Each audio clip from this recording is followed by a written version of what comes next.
Kasih pada pimpinan majlis, pengurus masjid Damansara Perdana, Fadil Tuan Imam, ahli jawatan kuasa masjid, tuan-tuan dan puan-puan muslimin dan muslimat, orang-orang alim yang dirahmati oleh Allah Subhanahu wa ta'ala sekalian.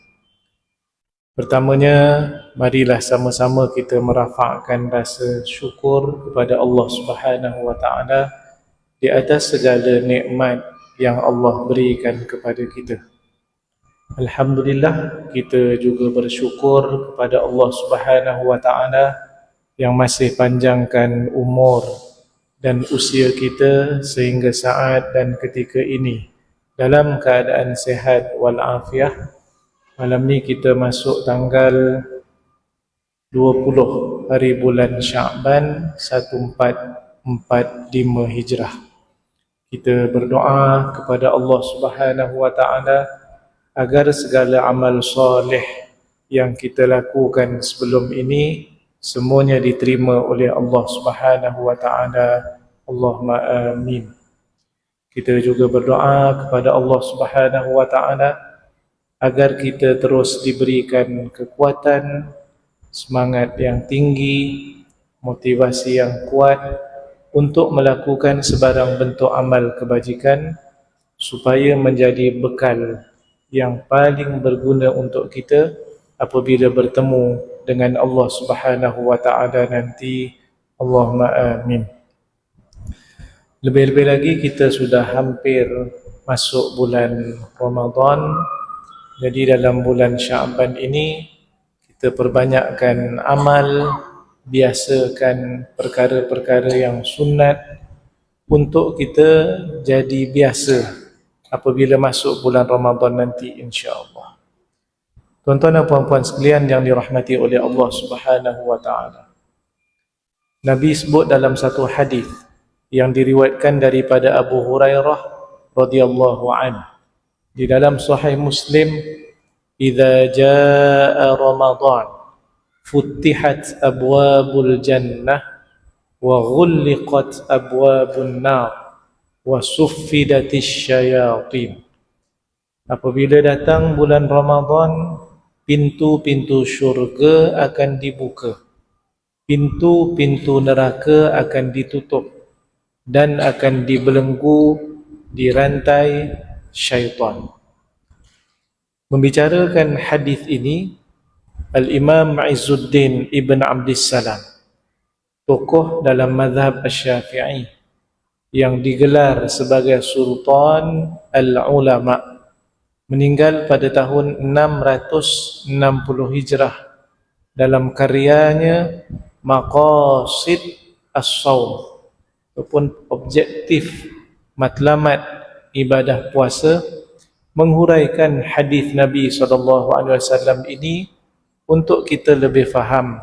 Katanya, adapun perkataan Nabi SAW dibuka pintu-pintu syurga, ibaratun an kathratit ta'ah, ia adalah ibarat betapa banyaknya ketaatan dalam bulan Ramadan. Al-mujibah ila taftih abwab al-jinan, yang membawa kepada dibukanya pintu-pintu syurga. Bulan Ramadan memang suasananya berbeza, semangatnya pun lain. Maka tuan-tuan dan puan sekalian, inilah bulan ibadah, inilah bulan taat. Kita jangan terlepas dan kita jangan tidak bersama dengan orang-orang yang melakukan ketaatan itu. Adapun perkataan Nabi SAW, ditutup pintu-pintu neraka, ibaratun an qillatil ma'asi. Imam Izzuddin Ibn Abdissalam kata, maksudnya adalah ia ibarat sedikitnya orang yang melakukan maksiat dalam bulan Ramadan ini, al-mujibati ilah, yang membawa kepada ighlaq ataupun taghliq, ditutupnya pintu-pintu neraka. Kalau dah tak ramai orang buat maksiat, kalau dah tak ramai orang melakukan dosa, maka pintu-pintu neraka itu ditutup. Adapun kata-kata Nabi SAW dibelenggu, dirantai syaitan, ini ibaratun an inqita'i waswasatihim, ia adalah ibarat waswas syaitan itu, maknanya terputus, ataupun syaitan sendiri berputus asa untuk menggoda, untuk menghasut orang-orang yang sedang berpuasa. Kerana apa? Li'annahum la yatma'una, kerana orang-orang yang berpuasa itu tidak ingin, tidak mahu mengikut apa yang diajak oleh syaitan itu. Ini antara yang boleh kita faham hadis Nabi SAW berdasarkan kepada syarah dan huraian daripada Imam Izzuddin Ibn Abdissalam. Adapun berpuasa itu, tuan-tuan dan puan-puan sekalian, para ulama simpulkan berdasarkan istiqra', berdasarkan mereka melihat ayat Al-Quran, berdasarkan apa yang mereka lihat daripada hadis Nabi SAW, ada dua matlamat utama. Maknanya puasa yang kita lakukan dalam bulan Ramadan ini punyai dua matlamat penting. Matlamat yang pertama adalah taqwa kepada Allah Subhanahu wa taala, dan matlamat yang kedua adalah keampunan Allah taala terhadap segala dosa kita. Adapun matlamat yang pertama difahami daripada ayat Al-Quran, ayat 183 daripada surah Al-Baqarah. Firman Allah Subhanahu wa taala, A'udzu billahi minasyaitonir rajim. Ya ayyuhalladzina amanu kutiba 'alaikumus shiyam kama kutiba 'alal ladzina min qablikum la'allakum tattaqun. Wahai orang-orang yang beriman, difardukan, diwajibkan ke atas kamu berpuasa sebagaimana diwajibkan ke atas orang-orang yang sebelum daripada kamu, supaya kamu bertakwa, la'allakum tattaqun. Adapun matlamat yang kedua, iaitu keampunan Allah Subhanahu wa taala, ini diambil daripada hadis Nabi SAW. Rasulullah satu hari naik atas mimbar, melangkah anak tangga yang pertama, Nabi menyebut amin. Langkah anak tangga yang kedua daripada mimbar itu, Nabi menyebut amin. Dan langkah anak tangga yang ketiga, Nabi menyebut amin. Habis khutbah, para sahabat tanya Nabi SAW akan amin yang disebut oleh Nabi SAW. Lalu Rasulullah pun kata kepada para sahabat bahawa dia mendengar Jibril berkata, iaitu berdoa kepada Allah Subhanahu wa taala. Ada 3 doa, iaitulah 3 kali amin daripada Nabi SAW. Salah satunya adalah berkaitan dengan puasa Ramadan. Lalu Nabi kata kepada para sahabat, Jibril berdoa, raghima anfu rajulin adraka Ramadan thumman salakha minhu qabla an yughfara lah. Kehinaan, raghima anf, ini adalah hidung tersembam ke bumi. Kinayah dalam bahasa Arab sebagai satu bahasa yang ada makna yang tersendiri. Hidung tidak akan tersembam ke bumi melainkan dengan wajahnya sekali. Jadi kalau muka dan kepala seseorang tersembam ke bumi, ini dalam bahasa Arab istilah itu merujuk kepada maksud az-zul, iaitulah kehinaan. Maka kita terjemahkan, maka kehinaan, malaikat Jibril kata, hinalah seseorang yang sempat bertemu dengan bulan Ramadan. Allah panjangkan umurnya, sempat bertemu Ramadan. Dan tadi kita aminkan doa imam, ya Allah berkatilah kami semua dalam bulan Sya'ban ini, dan panjangkanlah umur kami, waballighna Ramadan, sampaikanlah umur kami sempat bertemu dengan bulan Ramadan. Takdir Allah Ta'ala, alhamdulillah tuan-tuan sekalian, kita panjang umur, semua kita panjang umur, sempat bertemu dengan bulan Ramadan. Maka doa Jibril tadi yang Nabi aminkan, hina bagi seseorang yang sempat bertemu dengan bulan Ramadan, kemudian Ramadan berlalu pergi. Maknanya bukan sempat sehari, bukan sempat 2 hari, sempat sebulan sehinggalah raya. Kemudian Ramadan berlalu pergi. Maknanya sebulan dia sempat bertemu dengan bulan Ramadan, tetapi perginya bulan Ramadan sebelum sempat dosanya diampunkan oleh Allah Ta'ala. Macam mana sempat dengan bulan Ramadan? Selama sebulan dia puasa, yang sepatutnya juga menjaga lidah, sepatutnya juga melakukan banyak ketaatan. Tiba-tiba yang Allah sempatkan dia dengan bulan Ramadan itu tidak menjadikan dia mendapat keampunan Allah Ta'ala. Ini orang yang hina berdasarkan hadis yang Nabi aminkan tadi, doa daripada Jibril.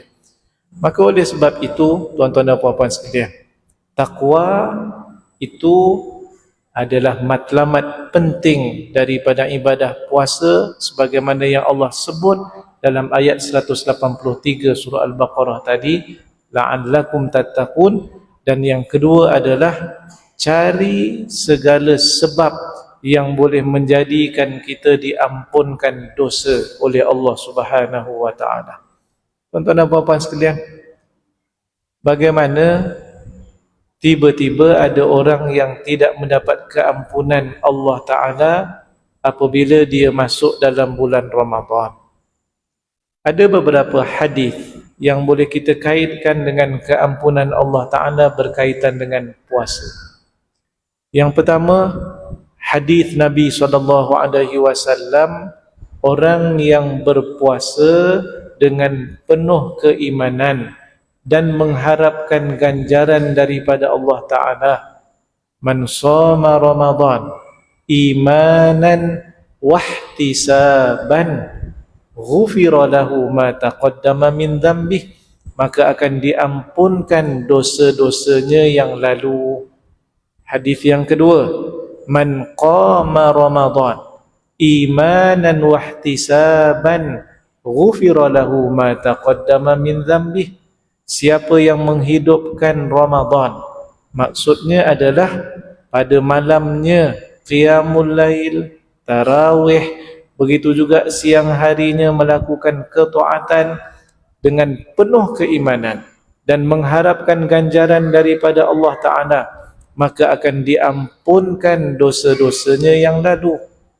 Hadis yang ketiga, man qama lailatal qadri imanan wahtisaban ghufira lahu ma taqaddama min dhanbih, siapa yang hidupkan malam Al-Qadar dengan penuh keimanan dan mengharapkan ganjaran daripada Allah, maka akan diampunkan dosa-dosanya yang lepas.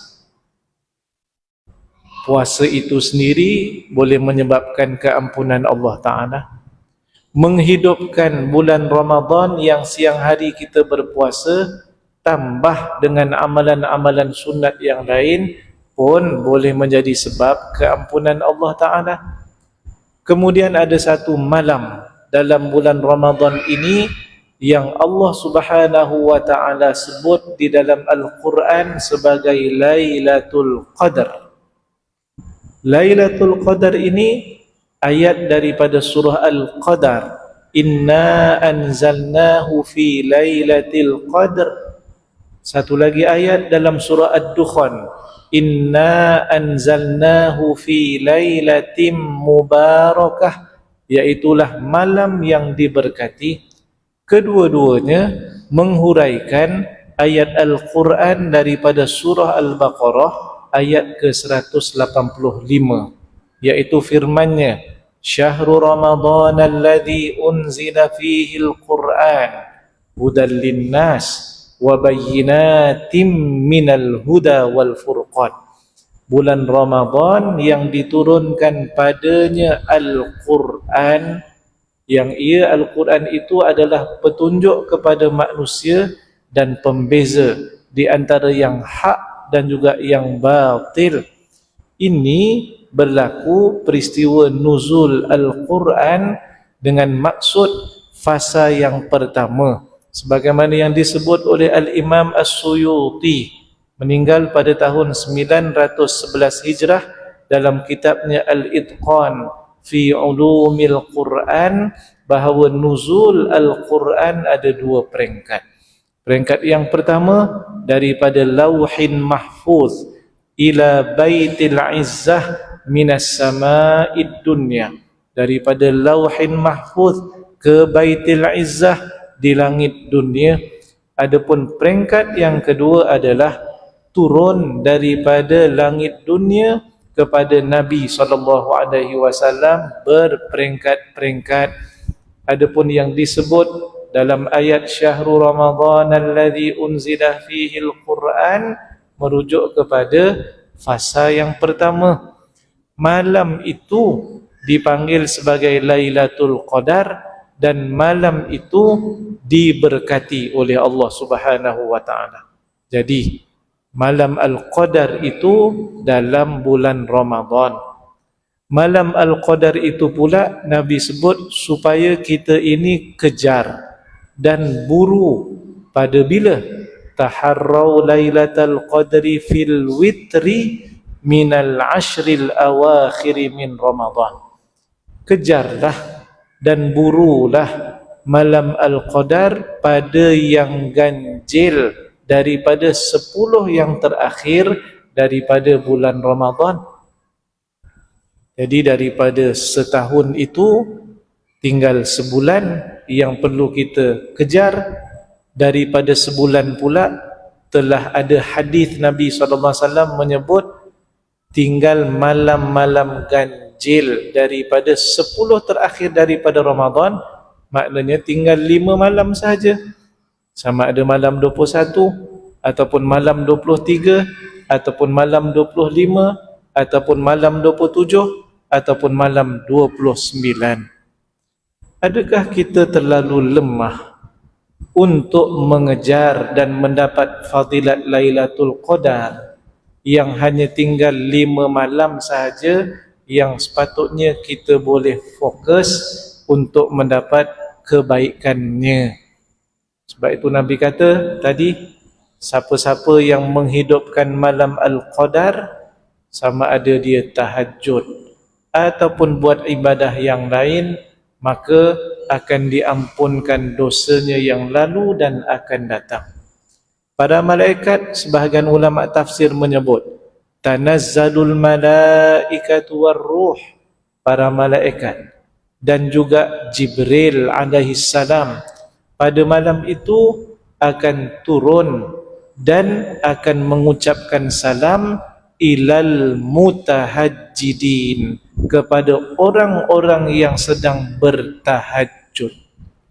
Maka tuan-tuan dan puan sekalian, ini semua adalah jalan-jalan yang boleh menjadi sebab untuk mendapat keampunan Allah Ta'ala.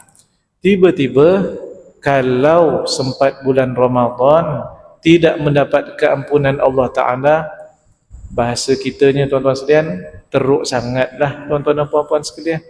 Maka sebab itu bulan ini cukup istimewa. Bulan ini adalah bulan yang sangat mulia. Bulan ini adalah lain daripada bulan-bulan yang lain. Maka persiapkan diri kita, mental, fizikal, ditambah dengan ilmu yang berkaitan dengan ibadah puasa, supaya kita tidak terlepas, tidak tertinggal bersama dengan orang-orang lain yang melakukan ketaatan dan pastikan ibadah kita itu cukup rukun dan syaratnya. Puasa itu rukunnya tidak banyak. Nak dibandingkan dengan solat, ada 13 rukun. Sebahagian para ulama kata 17 rukun kalau dipisahkan di antara rukuk dan tamakninah, i'tidal dan tamakninah, sujud dan tamakninah. Tapi kalau digabungkan dia jadi 13. Banyak. Tetapi puasa hanya 2 rukun sahaja. Yang pertama adalah an-niyatu, iaitu berniat, dan yang kedua adalah al-imsak 'anil mufattirat minal fajri ilal ghurub. Yang kedua adalah menahan diri daripada perkara-perkara yang membatalkan puasa, bermula daripada terbit fajar sehinggalah terbenam matahari. 2 saja rukunnya.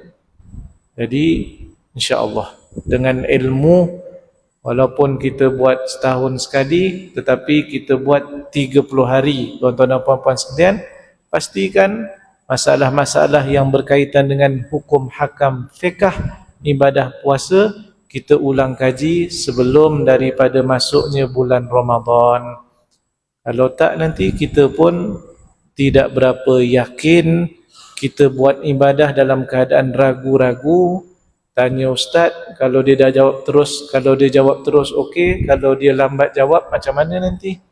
Jadi kita akan jadi tidak berapa yakin dalam melakukan ibadah puasa ini. Tuan-tuan dan puan sekalian yang dirahmati oleh Allah Subhanahu wa taala. Apabila dikatakan puasa itu adalah ibadah yang istimewa dan ia lain daripada ibadah-ibadah yang lain, ini cepat ditanggapi oleh para ulama apabila mereka membaca hadis qudsi.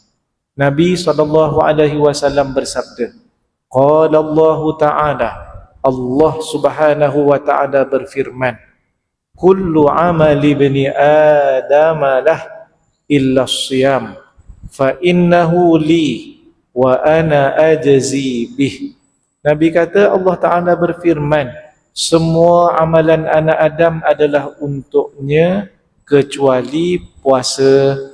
Sesungguhnya puasa itu adalah untukku dan aku, yakni Allah Ta'ala, yang akan memberikan ganjaran kepada puasa orang itu. Kenapa tiba-tiba dikecualikan puasa banding dengan ibadah-ibadah yang lain? Semua amalan anak Adam untuknya kecuali puasa. Kenapa berbeza puasa? Begitu juga Allah Ta'ala menyebut berdasarkan hadis qudsi ini, iaitu Nabi yang sampaikan kepada kita, fa innahu li, puasa itu adalah untukku. Ini juga menjadi pertanyaan. Ibadah-ibadah yang lain pun kita buat untuk Allah.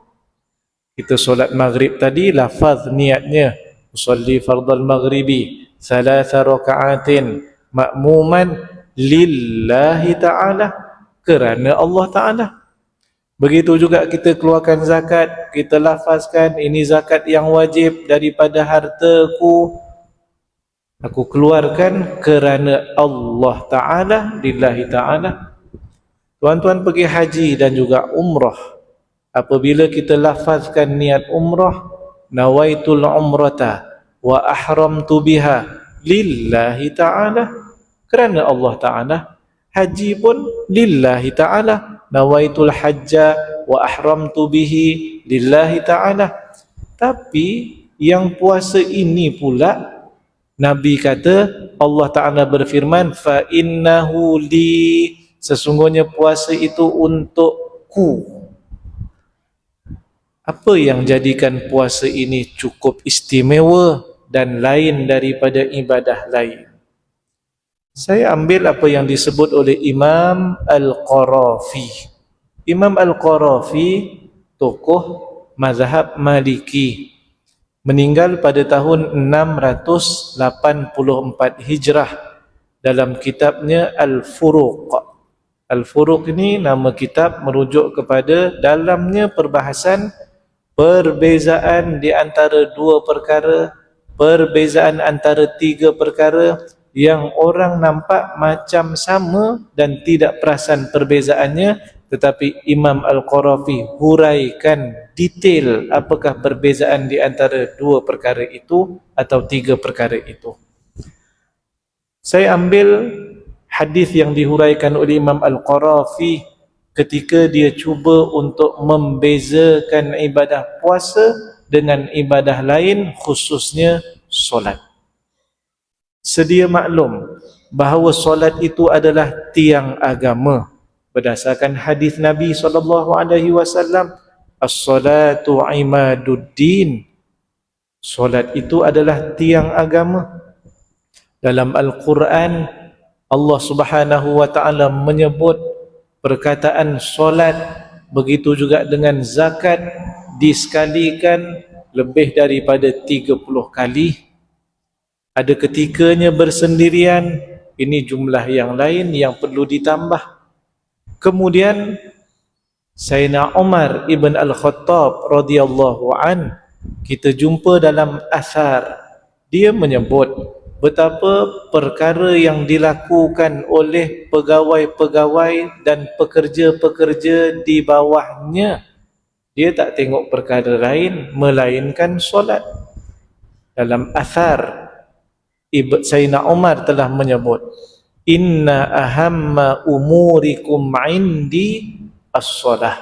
Sesungguhnya perkara yang paling penting yang kamu semua lakukan padaku, di sisiku, adalah ibadat solat.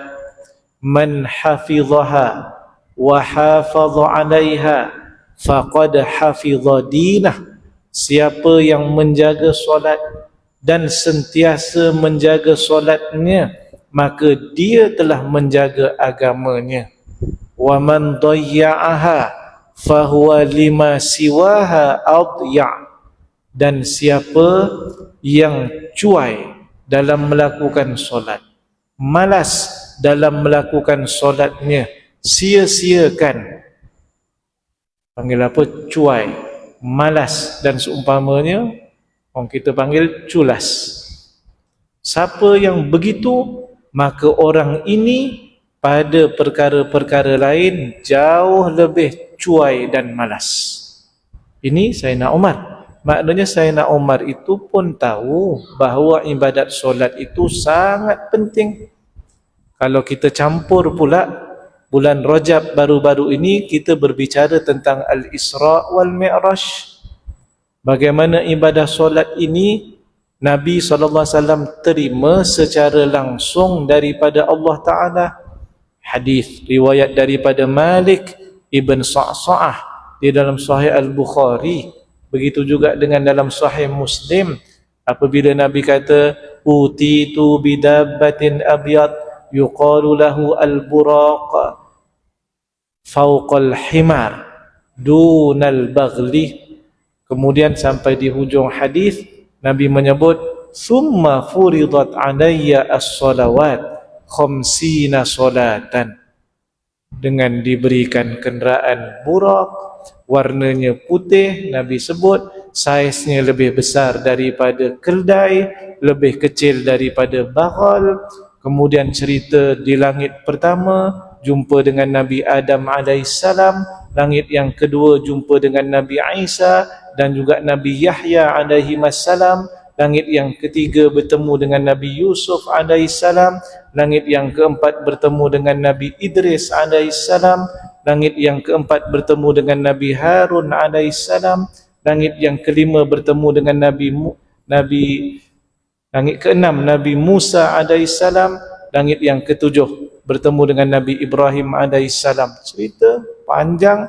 Kemudian Nabi kata, dan aku difardukan dengan ibadat solat.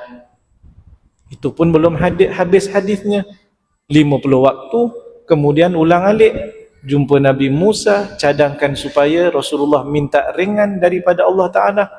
Ini semua menggambarkan ibadat solat, Masya Allah, kedudukannya dalam agama Islam. Tetapi bila Nabi sebut kullu amal ibni adam lah illa siyam fa innahu li wa ana ajzi bih, mesti ada sesuatu yang juga sangat istimewa untuk ibadah puasa.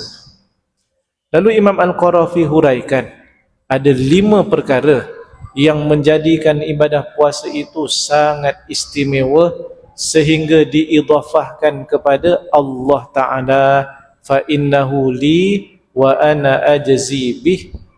Tuan-tuan sekalian, satu-satu perkara bila diidhafahkan kepada Allah, bila disandarkan kepada Allah, Allah itu mulia, sangat mulia, maka perkara itu juga akan menjadi mulia. Kalau kita kata rumah, baitun, rumah. Kalau kita tahu ini rumah si fulan, ini rumah si fulan, ini rumah jiran kita, ini rumah kakak kita, itu biasa saja. Tetapi kalau rumah itu disandarkan kepada Allah, yang disebut sebagai Baitullah, maka ini bukan rumah biasa, tetapi ini rumah yang mulia. Kaabah, Baitullah itu mulia kerana disandarkan kepada Allah Subhanahu wa taala. Sekarang Allah sandarkan berdasarkan hadis qudsi, Nabi cerita kepada kita bahawa puasa itu, ibadah ini disandarkan kepada Allah. Fa innahu li wa ana ajzi bih. Dalam bahasa Arab dipanggil idhafah. Maka idhafah kepada Allah Ta'ala itu adalah idhafatu tashrif. Ia adalah sandaran kemuliaan. 5 perkara itu salah satunya yang disebut oleh Imam Al-Qarafi. Kenapa puasa ini Allah Ta'ala yang nak bagi ganjaran sendiri sehingga disebut dalam hadis ini? Yang lain-lain pun Allah juga yang bagi. Ada skemanya, 10 digandakan daripada satu kebajikan. Boleh jadi naik sampai 700. Solat berjamaah Nabi dah sebut sama ada 25 darjat ataupun 27 darjat. Tetapi yang puasa ini, ia rahsia, tetapi ia akan diberikan oleh Allah Subhanahu wa taala. Yang disebut oleh Imam Al-Qarafi adalah ibadah puasa itu adalah satu ibadah yang tersembunyi. Tersembunyi, tak ada siapa yang tahu dia puasa ataupun tidak puasa. Dirinya memang tahu, tetapi hanya Allah yang maha mengetahui. Kita di hadapan orang mungkin nampak macam puasa, tetapi boleh jadi ada orang yang ketika bersendirian dia makan dan minum. Siapa yang tahu? Puasa ini ibadah yang tersembunyi.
أشهد أن محمدا رسول الله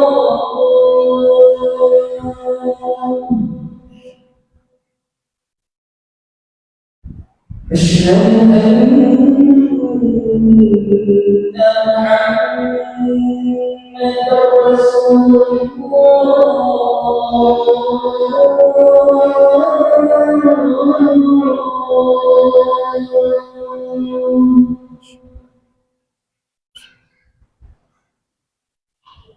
حي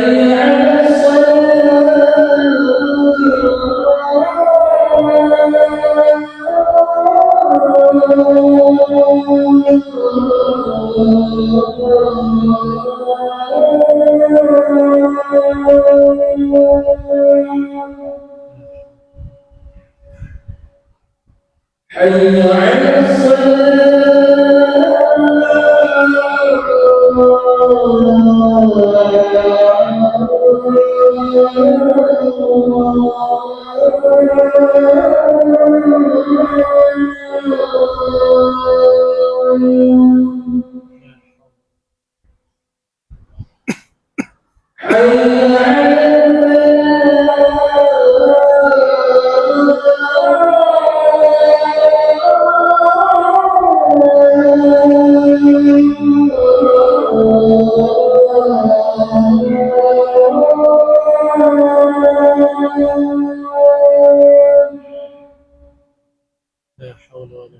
حي على حي على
Sambung sikit lagi tuan-tuan sekalian. Mana tadi? Ibadah yang tersembunyi. Berbeza dengan ibadah-ibadah yang lain yang dilihat secara zahir kita melakukannya. Tuan-tuan solat berjamaah, orang nampak kita takbiratul ihram, kita rukuk, sujud, keluarkan zakat, nampak. Kita bawa sejumlah harta, kita serahkan kepada amil. Haji dan umrah pun nampak dengan pakaian ihram, tawaf, sa'i, wukuf di Arafah dan seumpamanya. Tetapi ibadah puasa ini tidak ada yang zahir boleh dilihat. Boleh jadi orang kata tidak makan dan tidak minum. Tapi adakah semua orang yang tidak makan dan tidak minum di hadapan kita itu mesti dia itu kita kata berpuasa? Tidak semestinya. Sebab itu ibadah puasa ini unik dan keunikannya adalah ia adalah ibadah yang tersembunyi. Itu salah satu yang disebut oleh Imam Al-Qarafi. Tuan-tuan dan puan sekalian, yang terakhir yang saya ingin sentuh adalah jagalah ibadah puasa kita ini daripada menjadi hanya dapat lapar dan dahaga saja. Ada hadis Nabi SAW yang menyebut rubba shaimin hazzuhu min siyamihi al-ju' wal 'atash. Boleh jadi ada orang yang berpuasa, bahagiannya yang dia dapat daripada puasanya hanyalah lapar dan dahaga. Nabi dah bagi ingatan kepada kita. Begitu juga ada hadis Nabi SAW yang menyebut man lam yada' qawla zur wal amila bih fa inna lillah laisa lahu hajatun fi ayyada'a ta'amahu wa syarabah. Siapa yang tidak meninggalkan kata-kata dusta dan mengamalkannya, maka Allah Ta'ala tidak berhajat dia tinggalkan makan dan minumnya. Maknanya tidak berhajat, Allah Ta'ala tidak mahu puasanya. Hadis yang lain, Nabi SAW bersabda, wa idza kana yaumu shaumi ahadikum fala yarfuth wa la yaskhab fa in sabbahu ahadun aw qatalah falyaqul inni imru'un shaim. Apabila kalian berpuasa pada hari-hari yang kalian berpuasa padanya, maka janganlah kalian mengeluarkan kata-kata keji. Janganlah bertengkar. Apabila ada orang yang mengutuk dan ada orang ajak kita bergaduh, maka katakanlah kepadanya, aku sedang berpuasa. Kat sini dapat kita faham betapa penting untuk menjaga lidah ketika berpuasa. Bukan jaga daripada makan dan minum sahaja, tetapi jaga daripada perkara-perkara yang dilarang. Mengumpat, berdusta, buat fitnah dan juga seumpamanya, kerana ia merugikan kita. Puasa yang kita akan dapat hanya lapar dan dahaga sahaja. Ini perlu dijaga. Dan pada masa yang sama adalah carilah segala sebab yang boleh menambah pahala ketika kita berpuasa. Baca Al-Quran sebanyak-banyaknya, jaga tajwid, jaga makhraj, tapi kita tambah daripada yang biasa kita baca. Imam Syafi'i, imam mazhab kita, kawan-kawan yang sezaman dengannya menyebut Imam Syafi'i yang kami kenal adalah orang alim yang banyak membaca Al-Quran. Pada bulan Ramadan sahaja Imam Asy-Syafi'i khatam sebanyak 60 kali. Tinggalkan pengajian, tinggalkan majlis ilmu, baca Quran, kerana ini adalah bulan yang diturunkan padanya Al-Quran. Bersedekah, qiyamul lail, tarawih jangan dilepaskan dan jangan ditinggalkan. Kalau ikut mazhab Asy-Syafi'i 20 rakaat. Kita ni mungkin ada yang suka sikit nak buat 8. Tuan-tuan sekalian, mazhab Maliki 36 rakaat, 36. Ini Imam Nawawi sebut dalam kitab Al-Majmu'. Jadi nampak-nampaknya kita punya prestasi ibadah kita ni dah tak sama dengan para ulama dan salafus soleh. Kita berebut untuk buat yang sedikit. Baru ni viral, solat sunat, sekali solat 2 rakaat, niatnya sampai 5 jenis solat sunat, tuan-tuan sekalian, jamak. Solat sunat ini, tuan-tuan sekalian, maqasidnya adalah lil ikthar, untuk dibuat dengan banyak. Sampai para ulama termasuk Imam An-Nawawi huraikan, solat jamak dan qasar itu pun ada solat sunat rawatibnya. Macam mana nak buat? Solat maghrib dan isyak kita buat jamak, sama ada takdim ataupun takhir. Susunan solat sunat qabliyah dan ba'diyahnya macam mana? Kalau ikut teori jamak, tak payah pun tak apa. Dah solat pun di jamak, solat sunat tak payah. Kalau nak buat solat sunat pun kita jamakkan je lah Ustaz. Tetapi disusun oleh para ulama tertibnya. Mula-mula dengan solat sunat qabliyah 2 rakaat maghrib. Kemudian solat sunat kemudian solat fardu maghrib, kemudian solat isyak, kemudian ba'diyah maghrib, kemudian qabliyah isyak, kemudian ba'diyah isya.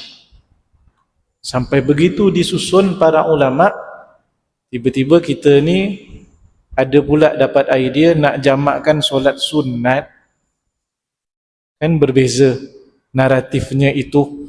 Apa pun tuan-tuan dan puan sekalian, kita ambil peluang bulan Ramadan ini perbanyakkan amalan, perkara-perkara sunat, baca Al-Quran dan lain-lain lagi. Pada masa yang sama, jaga puasa kita daripada perkara yang boleh rosak, rugi dan kurangkan pahala. Begitu juga jangan lupa untuk kita mesti ada jadual dalam sebulan itu kita akan bagi makan kepada orang berpuasa ketika berbuka puasa, kerana pahalanya cukup hebat, iaitu kita dapat pahala orang itu tanpa berkurang pun pahala orang itu walau sedikit pun. Wallahu a'lam bissawab. Terima kasih pada pihak masjid, terima kasih pada tuan-tuan dan puan-puan sekalian. Aqulu qawli hadza astaghfirullahal azim li wa lakum. Assalamualaikum warahmatullahi wabarakatuh. A'udzu billahi minasyaitonir rajim. Bismillahirrahmanirrahim. Allahumma faqihna fid din wa 'allimna at-ta'wil wahdina shiratal mustaqim. Allahumma anfa'na bima 'allamtana wa 'allimna ma yanfa'una wa zidna 'ilma. Allahumma arzuqna mutaba'atan nabiy sallallahu alaihi wasallam wa akhiran wa awwalan wa akhiran wa zahiran wa batinan wa qawlan wa fi'lan wa 'amalan salihan. Allahumma ansur ikhwanana al-muslimina wal mujahidina fi Filastin. Allahumma 'alaika bil yahudi wa man 'awanahum wa sallallahu ala sayyidina Muhammad wa ala alihi wa sahbihi wa baraka wa sallam. Walhamdulillahi rabbil alamin. Amin ya rabbal alamin. Yang aziz ucapkan jazakallahu khairan katsiran kepada mufti atas penyampaian yang telah diberikan sebentar tadi. Mudah-mudahan apa yang disampaikan oleh saudara-saudara dan malam ini dapat beri kita